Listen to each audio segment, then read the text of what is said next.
Vivez pour partager et accordez-vous un moment de détente grâce au sponsor de cet épisode, Yogiti.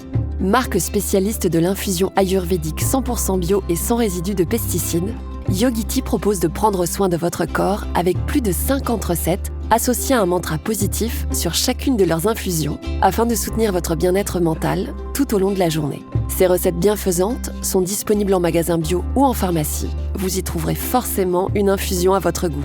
Et pour finir, Yogiti vous propose de découvrir en avant-première leur nouvelle marque de thé et infusion Choice. Des recettes de la meilleure qualité à un prix tout doux. Alors les amis, rendez-vous sur www.choice-organique.fr pour la découvrir.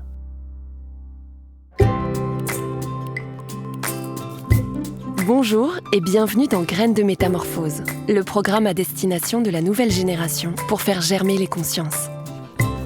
Cette semaine, Xavier Pitois accueillera des personnalités inspirantes qui vous donneront les clés pour grandir en bienveillance et en conscience. Graines de Métamorphose, le podcast qui fait germer la conscience. Le chemin vers l'acceptation de son corps peut parfois être semé d'embûches et de défis. Certains troubles alimentaires, le manque de confiance ou d'estime de soi peuvent rendre ce cheminement encore plus difficile. Comment parvenir à se comprendre, se découvrir, s'apprivoiser et s'accepter ? Quelles sont les manières de tendre vers l'acceptation de son corps ? Ces questionnements, la musicienne, chanteuse, compositrice et productrice Laurie Darmon les expose dans un premier livre où elle invite de nombreuses personnalités à s'exprimer et témoigner sur leur rapport au corps.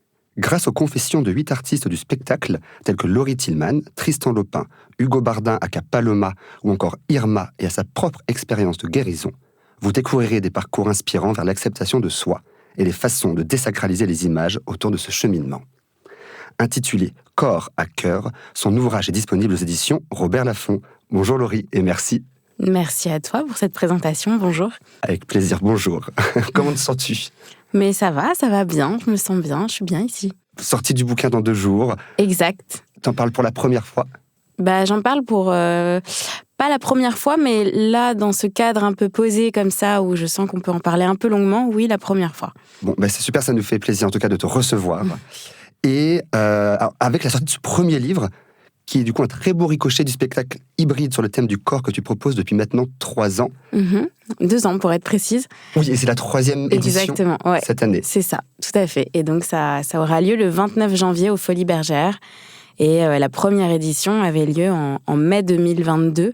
Donc, c'est tout jeune, mais je suis ravie que ça ait une résonance comme ça, puisque je crois que le thème est important. Oui, j'imagine que si c'est la 3e édition, c'est que tu réitères cette expérience, c'est qu'elle te plaît évidemment, oui. Mais elle plaît aux artistes que tu invites et au public, non ? Oui, tout à fait. Oui, c'est vrai qu'en fait, on a fait 2 éditions complètes déjà. Donc, la 3e, on va voir comment ça se passe. Mais oui, ça marche bien et je vois que les artistes, je crois, libèrent un petit peu les gens qui viennent les écouter ce soir-là, mais se libèrent eux-mêmes aussi. Donc, et moi, la première, bien sûr, ça m'aide précieusement. Bien sûr. Et alors, ce bouquin, j'imagine aussi, te libère. Oui, tout à fait. Et a dû libérer aussi, en tout cas, libérer la parole de ces artistes que tu as invités. Oui, c'est vrai. Et en te lisant, on pense aux époques et aux physiques qui y sont associées. Et certaines périodes ont développé des standards et ont grandi inconsciemment avec. T'en parles très facilement. Est-ce que tu trouves qu'il y a aujourd'hui une plus grande place pour tous les physiques ou est-ce que ça reste encore timide ?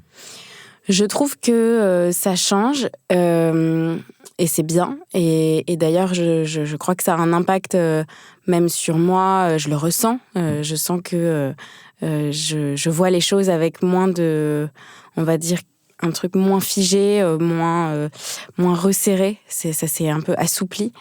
En revanche, je suis consciente que quand on a grandi avec une certaine représentation des choses, même si on déconstruit beaucoup de choses quand on devient jeune adulte et puis en ce moment même, ça reste compliqué de vraiment modifier cette vision-là des choses. C'est-à-dire, en gros, le fait de voir des nouvelles représentations du corps, c'est très important, c'est très précieux. Mais je crois qu'on reste profondément marqué par ce qu'on a vu dans l'enfance et dans l'adolescence, puisque c'est des moments où on se forme beaucoup, on forme beaucoup notre imagerie. Et en fait, moi, j'aimerais surtout que les générations qui arrivent maintenant, elles ne souffrent pas de ces représentations que nous avons vues. Bien sûr. Et alors, cette imagerie, elle est comme construite par les médias?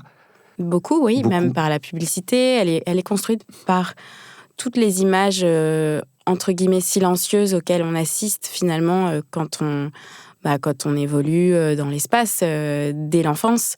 Et ça vient beaucoup, bien sûr, des affiches, des publicités, des films, des magazines, des couvertures de magazines, des clips. Voilà, de tout ce qu'on voit, ce que nos yeux voient, sans même avoir conscience de ce qu'ils regardent. Et qu'est-ce qu'on pourrait recommander aux médias sur la promotion de tout type de corps?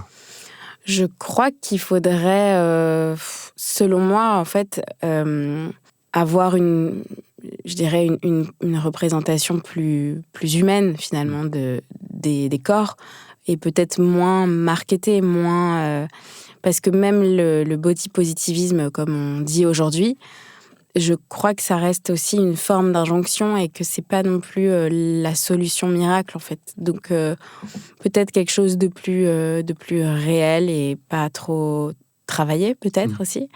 Après, moi, je dis ça, je suis pas forcément capable de ça, quoi, parce que, encore une fois, j'ai grandi avec autre chose dans les yeux et ce serait mentir que de dire que je m'en suis totalement affranchie. Non, c'est une déconstruction qui prend son temps aussi. Ouais. Enfin, qui prend du temps et dont on a besoin de prendre notre temps aussi pour faire ça. Et il peut y avoir des conséquences quand même très importantes, voire graves. Et ce livre, il commence avec ça, cette propre expérience qui est la tienne de maladie, l'anorexie mentale, qui s'installe à 17 ans. Pour toi, est-ce que tu peux nous préciser en quelques mots pour ceux qui nous écoutent de quoi il s'agit exactement et comment ça se caractérise pour toi, l'arrivée de cette maladie? Alors, l'anorexie mentale, c'est une forme d'anorexie. C'est un peu moins physique, un peu plus viable du coup, puisque c'est pas fulgurant. Moi, j'ai pas maigri de manière fulgurante. En revanche, les mécanismes restent les mêmes, à savoir se priver, être dans un contrôle assez prononcé de tout, mais ils s'étendent sur un peu tous les pans de la vie finalement dans l'anorexie mentale, puisque c'est en général qu'on a besoin de se priver par exemple, d'affection, de plaisir, de gourmandise, etc. Et d'éprouver l'effort. C'est surtout une inversion, je dirais, du bien et du mal. Ce qui fait du bien, c'est ce qui, a priori, fait plutôt du mal. Et ce qui fait du mal, c'est ce qui, a priori, ferait plutôt du bien. Donc voilà, pour l'anorexie mentale. Et moi, je l'ai effectivement développée au lendemain des résultats de mon bac de français, puisque j'étais une bonne élève et que soudain, j'ai eu des résultats qui n'étaient pas représentatifs de ce que j'avais l'habitude d'avoir. Et ça a constitué pour moi une première forme d'échec, certainement la première importante que j'ai connue, et j'ai pas su me relever de ça. Donc, à partir de cette annonce, 3 heures plus tard, j'étais dans une forme de naufrage, voire de séisme intérieur, où toutes mes sensations d'avant ce moment-là, même encore aujourd'hui, je ne les ai pas retrouvées. Et en fait, ça a mis fin à une forme d'insouciance qui est finalement celle après laquelle j'ai couru pour me relever de ça. Donc, ça a mis 10 ans. Et même aujourd'hui, je ne retrouverai jamais, je crois, cette insouciance-là. Donc, en fait, comment ça s'est caractérisé ? J'ai eu une conscience totale de ce que j'avalais, de ce que je mangeais en me réveillant le lendemain matin. Et je sentais une sorte de poids peser de plus en plus lourd sur ma conscience, dans ma tête, à chaque fois que je mangeais quelque chose. Et j'ai mis très longtemps à comprendre ce qui m'arrivait. Et quand, du coup, 10 ans à peu près, c'est ça, ou c'est le processus de... C'est le processus de maladie et de guérison, 10 ans. 10 ans. Donc, non, j'ai mis 3 ans à comprendre ce que j'avais vraiment. Mes règles ont cessé presque aussitôt. Donc, en fait, je me suis quelque part figée physiquement. Et puis, j'ai très rapidement commencé à décrypter ce qui me permettrait de me sentir bien. Parce qu'en fait, à partir de ce moment-là, je me suis plus jamais sentie vraiment apaisée, puisque j'avais toujours envie, je pensais toujours à la nourriture, mais j'arrivais pas à l'ingurgiter tranquillement. Donc c'était particulier. Et puis, à mesure que j'essayais d'aller mieux, je voyais que c'était en faisant de l'effort que je me sentais un peu mieux et que je pouvais calmer des sensations de brûlure intérieure qui étaient provoquées par le fait de manger. Donc en fait, au tout début, ça s'est manifesté par un peu comme des crises, c'est-à-dire que je mangeais assez spontanément quelque chose, n'ayant pas pris vraiment acte de ce qui se passait, puisque j'avais pas mis de mots là-dessus. Et puis je voyais que ça me faisait des brûlures au niveau des hanches, au niveau du bas-ventre, etc. C'était insupportable. Et donc, la seule manière de répondre à ça spontanément, c'était de m'en aller en courant très vite et très spontanément, comme pour semer un feu, un incendie, je dirais. Et à mesure que j'ai eu un petit peu j'ai apprivoisé un petit peu ça, j'ai compris que du coup, déjà, moins manger, ça me ferait du bien. Ne pas manger certaines choses, souvent les choses qui procurent a priori le plus de plaisir ou qui sont des aliments un peu de réconfort, me priver de ça, ça me ferait du bien. Et surtout, pratiquer l'effort physique me ferait vraiment beaucoup de bien. Donc, petit à petit, j'ai mis en place, on va dire, les mécanismes et j'ai pas mis de mots dessus pour autant. Et mes règles ont cessé sans que je ne le formule vraiment dans ma tête, parce qu'il se passait déjà tellement de choses, il y avait déjà tellement de choses à mettre en place pour me sentir bien que j'étais loin de vraiment faire le constat d'une absence de règles et d'un corps figé, quoi. Alors pour le coup, c'est intéressant parce que cette absence de règles, c'est l'un des premiers bouleversements que tu observes chez toi.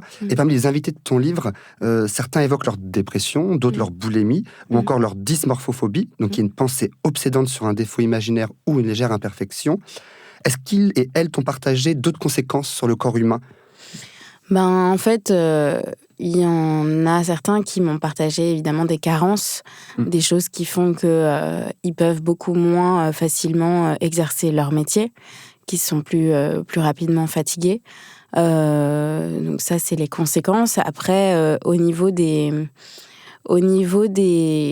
aspects physiques ou en tout cas de sensations, il y en a qui m'ont partagé que ils éprouvaient comme des plaques qui les grattaient, mais sans qu'il y ait vraiment de plaques.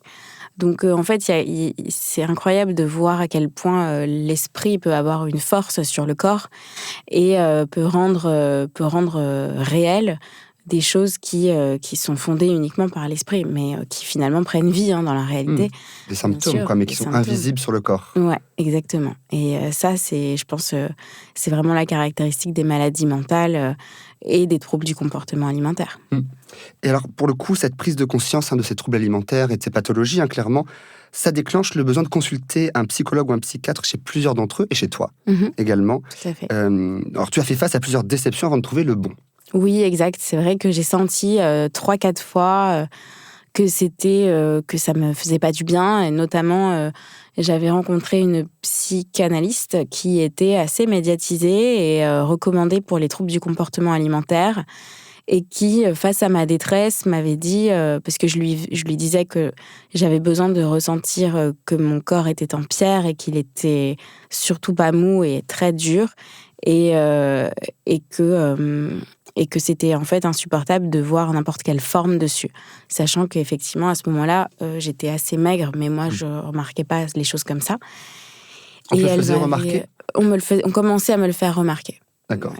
Mais elle m'a dit, dans ces cas-là, moi, je vous conseille de vous habiller avec des choses amples pour ne pas marquer les contours de votre corps. Et en fait, quand j'ai reçu ce conseil, je me souviens être sortie de la séance et avoir fondu en larmes, parce que je me suis dit, non mais là, je vais pas m'en sortir si on me donne un conseil aussi qui dépend autant de l'image superficielle. Moi, ce que je ressens, c'est profondément ancré dans mon corps. C'est pas en fonction de mon enveloppe, de ce que je porte comme vêtements, quoi. Et là, c'est un déguisement un petit peu qui est proposé. Oui. C'est exactement. Un maquillage, pour cacher. mais pas traité, quoi.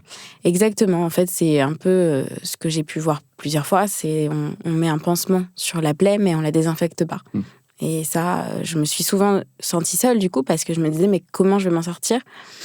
Et effectivement, après, quelques mois après, j'ai rencontré cette psychanalyste à qui j'ai d'ailleurs dédié le livre aussi et qui m'a sincèrement sauvée parce qu'elle m'a comprise et que voilà, c'est une rencontre, hein, de toute façon. Certains ne vont pas se guérir par la psychanalyse. Moi, c'est vrai que ça m'a vraiment beaucoup aidée. Et c'est quoi exactement qui t'a permis d'identifier que c'était du coup la bonne psychanalyste ? Qu'est-ce qu'elle a pu te dire à l'inverse de l'autre ? Ou qu'est-ce que tu as ressenti ?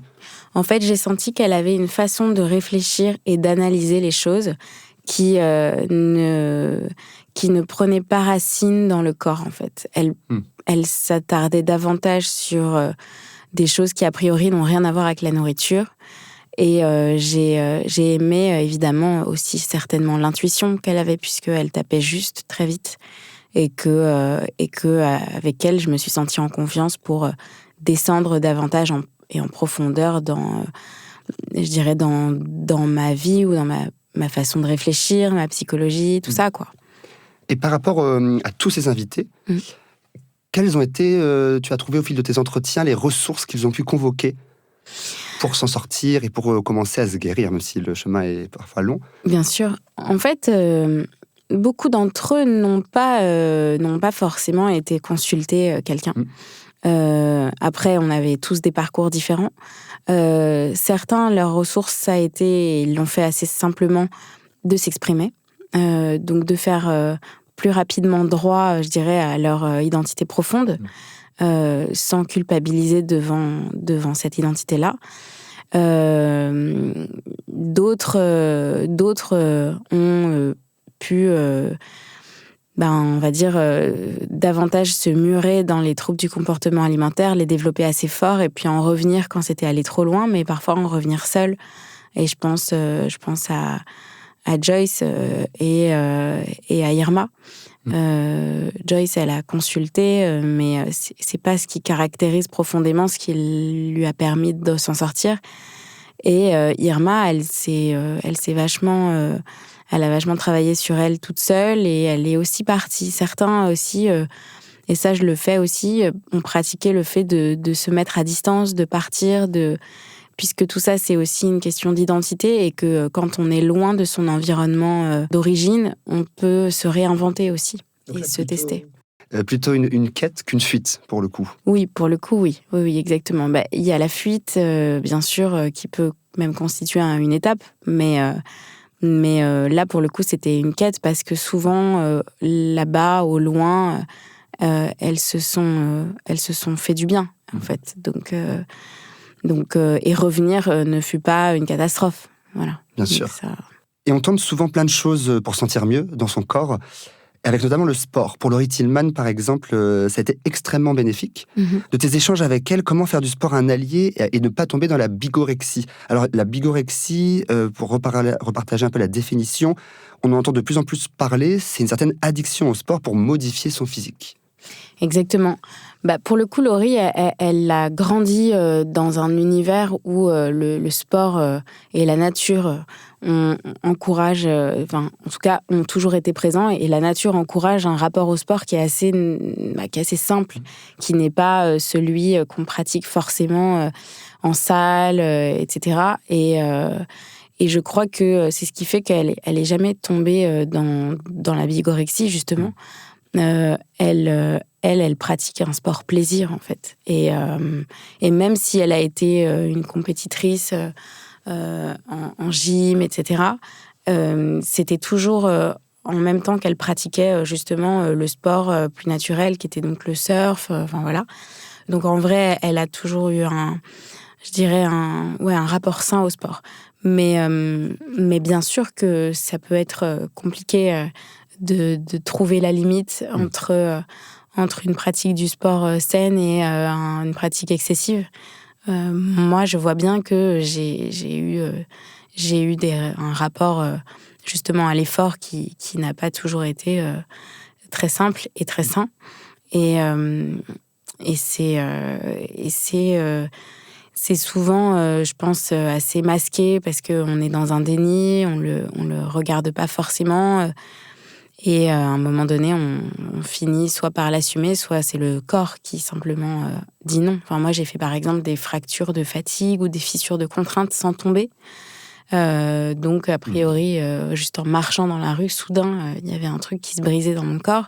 Et ça, c'est parce que, justement, mon corps essayait en tout cas, de s'opposer à mon esprit qui n'entendait rien. Ou en tout cas, il se manifeste, quoi. Ouais. Au bout d'un moment, on a beau vouloir le pousser à des choses, il nous met lui-même ses petites balayettes. Exactement. Et alors, ce fameux corps, et vous êtes plusieurs à le partager, vous l'observez changer au fil du temps, évidemment, et parfois avec stupeur. Quelles sont les manières, du coup, de cultiver un peu une relation harmonieuse avec son corps, en tenant compte du vieillissement, de la fatigue et de la vie ? C'est pas simple de répondre à ça. Je dirais que déjà, il faut... En fait, moi, j'aime bien faire un vrai lien entre l'acceptation de soi et le rapport au corps. Et du coup, pour cultiver un rapport à mon corps et un corps, du coup, sain, mais en tout cas un rapport à mon corps serein, je me penche très souvent sur ce qui se passe dans ma vie qui n'a pas de rapport avec le corps ou avec l'alimentation ou avec tout ce qui peut être physique. Dès que je sens que, je sais pas, j'ai des maux de ventre ou je me sens pas très bien ou des choses comme ça, je me demande ce qui se passe dans ma vie que je ne veux pas regarder ou que je n'accepte pas. Donc moi, je suis vraiment dans une autre démarche qui vient bien sûr de mon parcours. Mais ce que j'ai pu remarquer, en fait, c'est que à mesure que j'avais un quadrillage, on va dire, dans ma tête, parce que je me disais, voilà, c'est comme ça que la société nous apprend qu'on réussit sa vie, il faut suivre telle ligne, telle façon d'avancer, etc. Voilà, à mesure que je me conformais aux conventions et aux mœurs, il y avait donc ce quadrillage un petit peu qui, on va dire, m'emprisonnait davantage et étouffait peut-être quelque chose de plus profond et de plus singulier qui faisait partie de moi. Et en fait, ça a eu un impact sur justement la façon dont je me regardais ou je me ressentais dans mon corps, puisque j'avais cette sensation souvent de déborder ou de dépasser de ma silhouette. Or, de quelle silhouette peut-on vraiment dépasser ? Puisque le corps, a priori, peut, une fois qu'il est formé, qu'il existe, peut prendre plus ou moins de l'espace dans un endroit, ça ne changera rien. Enfin, il n'y a pas de ligne rouge. Non, ouais, il se modifie. Voilà, Enfin, exactement. Il vit, en fait, il respire, il est mouvant, voilà. Mais moi, je ressentais comme une silhouette avec une sorte de zone à ne pas dépasser, ou que j'ai souvent ressenti comme des fils barbelés qui justement constituaient les brûlures en fait dont je parlais tout à l'heure. Et j'ai compris qu'il y avait un lien entre ce quadrillage que j'avais dans la tête et cette silhouette un peu arrêtée que je ressentais dans mon corps et que j'avais devant mes yeux quand je me regardais. Et à mesure que j'ai déconstruit justement ce quadrillage dans ma tête, c'est-à-dire à mesure que j'ai déconstruit le fait que pour réussir sa vie ou pour réussir dans la vie ou que sais-je, il fallait suivre telle ou telle convention, se protéger des candidatons, etc. Et qu'il fallait au contraire s'accepter. À mesure que je me suis affranchie finalement de tout ça, et j'ai vu cette silhouette soit s'agrandir, soit même disparaître. Et c'est pour ça qu'aujourd'hui, quand je me sens pas bien dans mon corps, et quand je veux, pour répondre à ta question d'origine, faire prospérer, triompher le fait que mon corps évolue et puis vieillisse, etc., voilà, je me pose la question de qu'est-ce qui dans ma vie, là, tout de suite, ne correspond pas à ce que moi j'ai envie profondément de faire, à quel endroit je suis fausse ou à quel endroit je suis dans un déni, ou voilà. Donc j'ai l'impression que ça, c'est plus fort encore. Bien sûr, on peut traiter un symptôme par le fait de prendre un médicament, enfin, moi, il n'y a pas de souci là-dessus, mais c'est un symptôme. C'est Ouais. pas... Du coup, toi, tu passes sur le spectre un petit peu plus émotionnel et voire psychologique pour essayer un peu d'entretenir un peu cette harmonie. Exact. Et il y a les proches qui sont importants. Hein. Vous en parlez toutes et tous dans ces confessions, et sans surprise. Hein, mais alors, ce qui est important, je trouve que c'est assez intéressant, c'est qu'on peut voir à quel point ils peuvent sauver, mais aussi blesser. Bien sûr. Sans forcément le vouloir. Comment s'émanciper du regard de ses proches, au sens quand il est difficile, hein, et comment se protéger de certains mots blessants? Est-ce que tu ou vous avez développé un peu des techniques? Disons qu'on a chacun eu, effectivement des moments particuliers avec nos proches, et ça c'est vrai pour tout le monde en fait. Mais je pense que pour se protéger, il faut avoir confiance en soi, et ça c'est un chemin long. Que de faire confiance à son regard à soi et de s'y suffire. Moi, je peux pas dire aujourd'hui que je me suffis tous les jours de mon regard. En plus, la particularité dans ce livre, et c'est pour ça que ça m'intéressait vraiment de le faire avec... et que j'ai monté ce spectacle de cette manière-là, c'est que ces personnalités sont en lumière. Donc, elles sont regardées. Donc c'est très particulier puisque l'image n'est plus du tout celle d'une sphère privée, mais elle est soudain publique et elle est regardée par d'autres dans le temps, sur la longueur, sur la durée. Donc je pense qu'il faut développer sa confiance en soi et à réussir à se dire que le regard qu'on pose sur soi est suffisant et suffit à nous valider. Là où souvent, effectivement, on donne aux proches une place qui est telle que ça va définir pratiquement la bonne conscience qu'on peut avoir s'ils nous valident, et s'ils nous valident pas, s'ils désapprouvent, s'ils font des remarques. Alors on se sent mal en soi, en fait. Et ça, c'est le danger. Après, c'est un mouvement naturel de l'enfance aussi, puisque les enfants, forcément, voient les parents comme étant des instances qui définissent le bien, le mal et tout ça. Mais voilà, il faut s'affranchir en cultivant sa singularité, en fait, et en l'acceptant profondément. Mais ça, c'est des chemins longs. Moi, j'ai souvent des gens qui m'écrivent... parce que je me suis déjà exprimée sur l'anorexie mentale que j'ai vécue, et c'était il y a 3-4 ans. Et depuis, j'ai beaucoup de témoignages, et ils me demandent souvent, mais qu'est-ce qu'il faut faire? Et en fait, moi, déjà, je suis personne pour dire ce qu'il faut faire, parce qu'en vrai, je peux parler évidemment que de mon expérience. Mais c'est surtout que j'ai pas de clé toute faite, parce que cette réponse, qui est la seule que je peux vraiment donner, c'est celle de cultiver sa singularité, de réfléchir à qu'est-ce que potentiellement on omet de soi, ou en tout cas on refoule de soi. C'est très large et c'est très vague. Et en fait, on a envie d'une réponse toute faite. C'est vrai que c'est pas facile, quoi. Mais oui, il n'y a pas de protocole, c'est tellement personnel. Non, c'est un chemin, en fait. Sûr. C'est un chemin, mais c'est un chemin qui vaut le coup. En revanche, voilà. Ouais, c'est ça qui est intéressant aussi, d'expliquer que malgré peut-être les difficultés traversées, au final, ou même de temps en temps, il y a des journées avec et des journées sans, mais quand il y a les journées avec, il faut les chérir, quoi. Complètement, parce que, en tout cas, moi, ce que j'ai touché quand je m'en suis sortie, c'est un sens du désir, de la liberté et de la légèreté, qui était plus fort encore que ce que j'avais connu avant de tomber en anorexie, je dirais. Et ça vient peut-être de l'âge que j'avais. À 17 ans, on n'a pas encore tout vécu, donc voilà. Mais à 27 ans, quand je m'en suis sortie, j'ai vécu un moment de liberté et d'un état, une façon d'être à la vie qui était merveilleuse. Un peu plus de plénitude. Ouais, une plénitude folle qui s'est exprimée par un souffle créatif nouveau qui est venu m'envahir, par une envie de dévorer sans culpabiliser la vie, et d'avoir plein d'ambition, plein d'envie, de savoir pourquoi je me réveillais le matin, d'avoir plein d'idées. Et je me suis sentie incandescente, en fait. C'était fou. Ouais, très puissant. Et tout à l'heure, tu parlais de singularité. Et il y a une de tes invitées qui va plus loin, et elle entretient sa marginalité. Je pense à Barbara Butch, donc, qui est DJ, productrice, modèle photo et activiste de l'amour. Ça, j'aime beaucoup. Ouais. Et qui assume très tôt un caractère, un style et un physique qui, alors, pour reprendre ses mots, la marginalise. De tes échanges avec elle, comment arriver à s'affranchir des standards, tu vois, pour conserver un peu une puissance dans ses choix, ses aspirations, quand parfois les codes du système nous en empêchent, ou en tout cas... Barbara, elle a eu une force dès l'enfance, et c'est vraiment ce qui m'avait bluffé dès le début de notre entretien.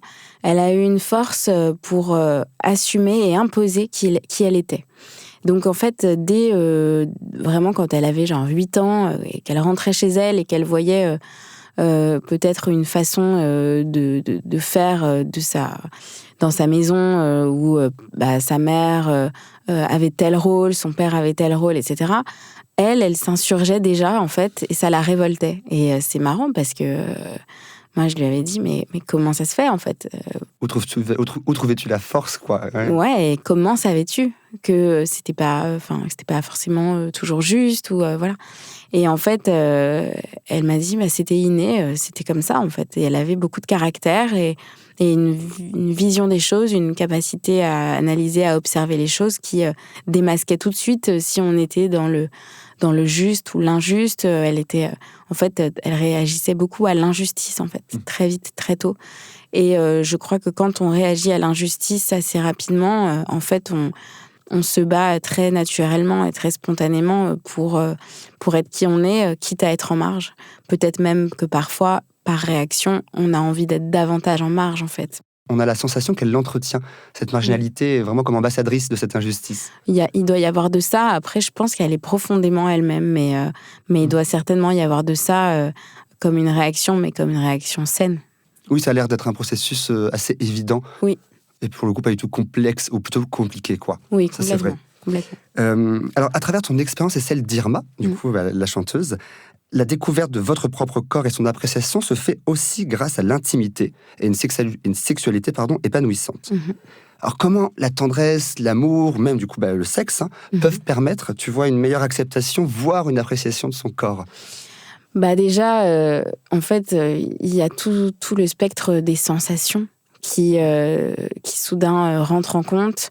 Et en fait, on passe d'un corps qui est, disons, presque une enveloppe, quelque chose qu'on voit, qu'on regarde, à un corps qui est comme un temple, un musée d'émotions, de sensations, un corps qu'on ressent, en fait, et qui n'est plus le corps qu'on regarde. Donc, après, je ne veux pas parler pour Irma, pour développer ça, mais en tout cas, moi, dans mon cas, c'est vrai que ça m'a envahi totalement, puisque mon corps était comme un peu congelé dans une chambre froide. D'ailleurs, il était toujours très froid, j'avais toujours très froid. Voilà. Et puis, à un moment donné, il se passe la magie de la chair, en fait, des chairs qui se rencontrent. Et moi, je parle souvent de la sexualité comme étant deux souffrances couchées à l'horizontale qui communiquent. Et j'ai cette sensation que en fait, sans les mots, à travers simplement les gestes ou peut-être même je dirais le fait d'avoir deux peaux qui sont l'une contre l'autre, il se passe une communication, une confidence où on descend en profondeur un peu plus dans l'âme, dans les blessures de l'enfance, dans quelque chose qui est sublimé, mais qui s'imbrique aussi. Je trouve que dans la sexualité, il y a en fait, tout est beau, même les désirs qui sont compliqués à avoir ou à assumer avec les mots dans la vie de tous les jours. Là, ils trouvent leur place. Et donc, forcément, quand on parle de singularité et d'acceptation de soi, c'est un endroit où on peut s'exprimer aussi et soigner ce qui, a priori, nous paraissait honteux. Et est-ce que pour t'aider, toi ou tes partenaires, vous parlez ou vous confiez un peu en amont, peut-être, tu vois, ou pendant, parfois de ces regards qui peuvent être compliqués à assumer, de ce corps qu'on a du mal à accepter?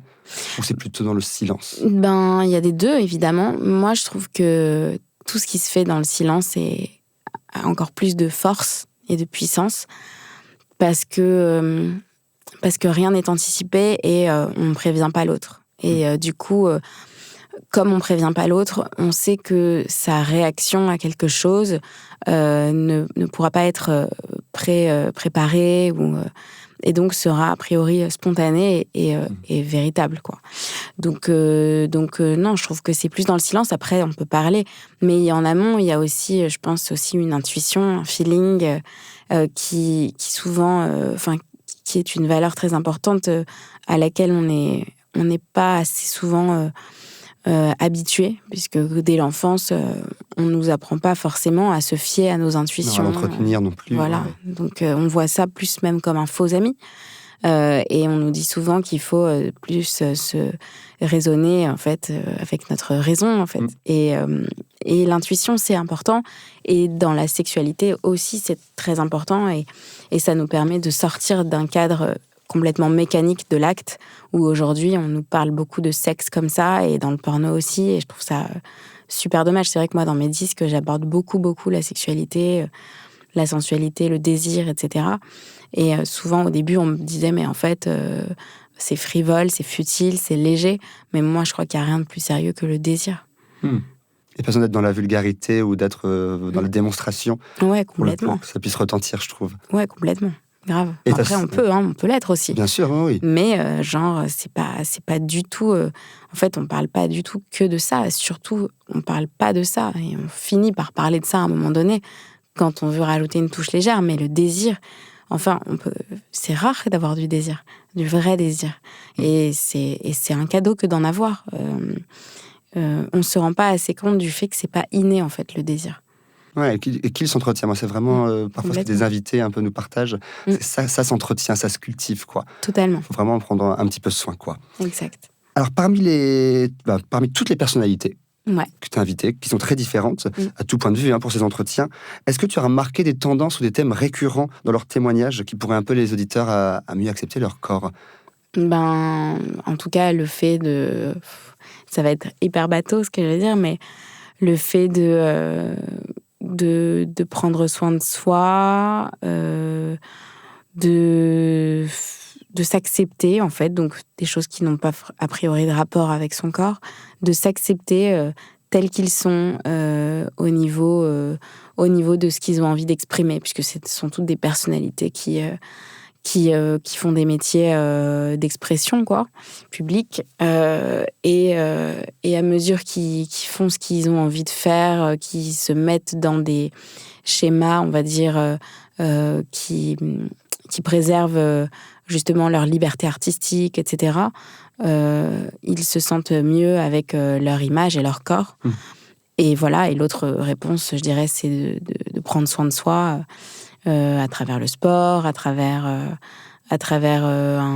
rapport, on va dire, un peu sain à la nourriture, à travers plein de choses comme ça. Mais ouais, je trouve surtout, c'est accepter et s'exprimer pour de vrai, comme on a envie de s'exprimer, sans avoir des discours ou des images qu'on nous aurait collées à la peau. Oui, bien sûr. Et alors, pour le coup, ils acceptent très bien leurs différences. On en a parlé, Barbara Butch, qui dit... Elle s'approprie les insultes. Et Tristan Lopin, lui, par exemple, exacerbe son originalité pour ne rien subir. Tout à fait. Est-ce que tu as pu être inspiré par une ou deux techniques pour devancer d'éventuels jugements ou critiques ? Voir se les réapproprier, tu vois.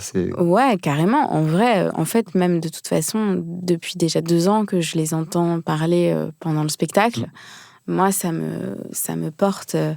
énormément, et ça m'apporte surtout dans mon parcours à moi pour me sentir bien, et c'est pas toujours et franchement c'est pas toujours le cas, même quand on est guéri.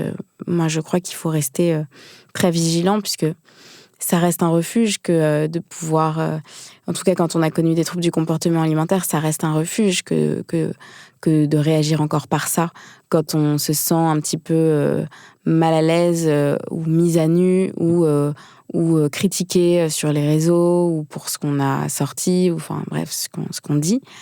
Et donc il faut être vigilant, et effectivement, quand je les entends parler avec une force parfois qui est époustouflante, par exemple, je pense à Tristan Lopin, qui a une capacité à s'assumer pleinement de manière phénoménale, je trouve.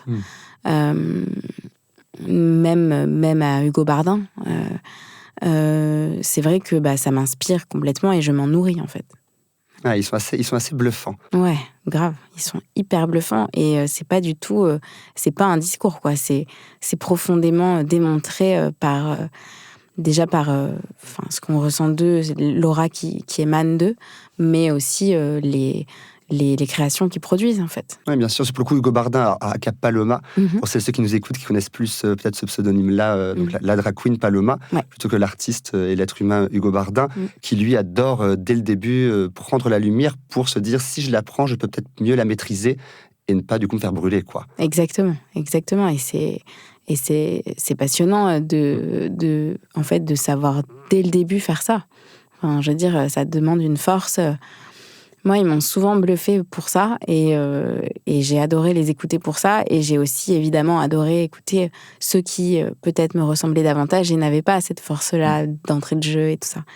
Mais oui, c'est très inspirant. Et puis des témoignages peuvent tellement aider, en fait. C'est pour ça que je voulais faire ce livre. C'est parce que moi, personnellement, dans mon parcours, c'est le témoignage écrit d'une autrice, d'ailleurs, qui s'appelle Delphine de Vigan, qui m'a franchement sauvée. En tout cas, sauver, c'est un grand mot, mais permis de comprendre et de mettre un mot sur ce que je vivais, puisque pendant 3 ans, je ne savais pas trop ce que j'avais.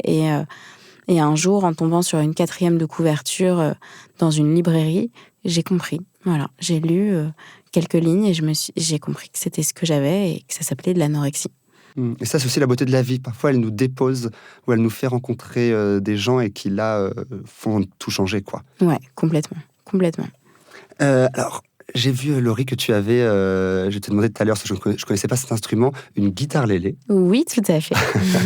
Donc un mix entre le ukulélé et la guitare. Ouais. Et tu nous as peut-être préparé une petite surprise. Mais grave. Trop bien. Je vais me surprendre autant que vous, je vais vous dire. C'est vrai, c'est de l'impro, j'adore. C'est de l'impro. Et alors, avant d'aller la chercher, je te propose qu'on se quitte en chanson. Ouais. Mais avant ça, je tiens vraiment à te remercier d'être venu dans Graines de Métamorphose. Et ben, c'est moi qui te remercie pour tes questions très intéressantes qui, à chaque fois, me font beaucoup de bien, puisque raconter ces choses-là, ça nous permet de les exorciser. Donc, merci beaucoup. Et on la sent, en vrai, cette expérience sincère. Et tous ces témoignages poignants, franchement, de tous ces artistes du spectacle, j'aime beaucoup le terme. Et je rappelle que ton livre, Corps à cœur, est disponible aux éditions Robert Laffont. Oui. Du coup, je te dis à bientôt, Laurie, et on se quitte en chanson. Oui, merci. Merci.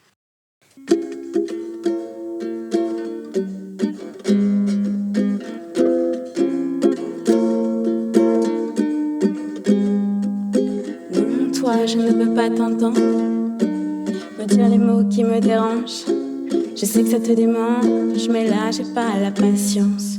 Je te vois me murmurer tout bas qu'il faut se fondre dans la masse, quitte à faire l'impasse sur ce qu'on a au fond de soi. Mais souviens-toi comme on était libre quand on était tout petit et qu'on se laissait vivre sans penser à la suite.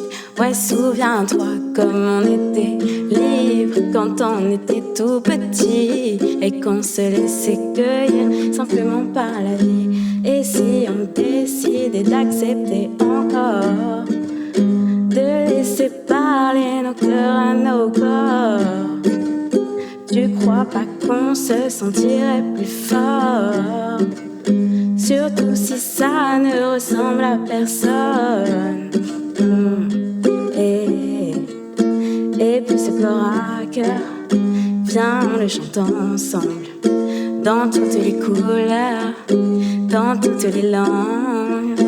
Et puis ce corps à cœur, viens on le chante ensemble.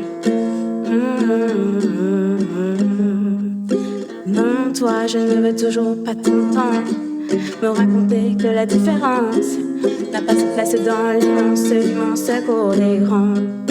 Que si je veux entrer dans la danse, il faut que j'apprenne à porter un masque pour façonner les apparences. Plus rien ne dépasse, mais souviens-toi comme on était vivants quand on était des enfants et qu'on laissait s'exprimer notre vulnérabilité. Ouais, souviens-toi comme ça nous rendait charmants d'être si purs et insouciants.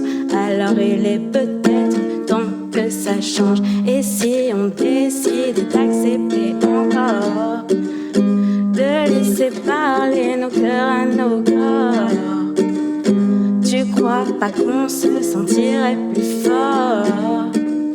Surtout si ça ne ressemble à personne. Et puis ce corps à cœur, le chantant ensemble. Dans toutes les couleurs, dans toutes les langues. Et puis ce corps à cœur, viens, on le chante ensemble.